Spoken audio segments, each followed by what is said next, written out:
Mina, how do you see Diggs fitting into that Houston offense?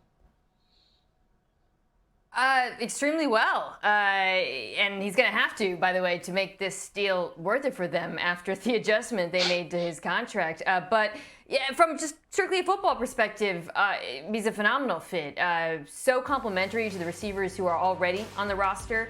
Nico Collins is your true number one, your big-bodied ex-receiver who can win downfield. Tank Dell, coming back from injury, is talented speedster, deep threat, inside-outside versatility. And in Diggs, you have now the route runner extraordinaire who can win underneath and at the intermediate level. So I love what it does for the passing attack.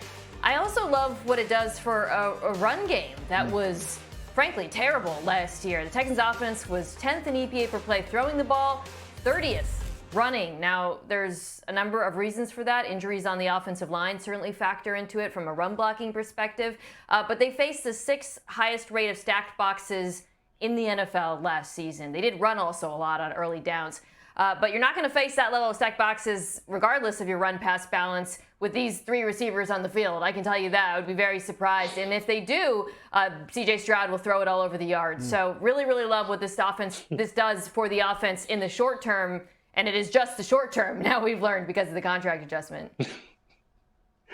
Extremely short, only a 1-year deal. And Jeremy framed it as doing them a solid. It's certainly doing Stefon Diggs quite a solid, maybe an unprecedented solid when you look at NFL contracts. This is really not something teams do with 4 years left to go on an extension, which Stefon Diggs had before the Texans went ahead and did this. They moved up $3 million from the future into this year. They gave him $20 million of what he was owed this year as a signing bonus up front.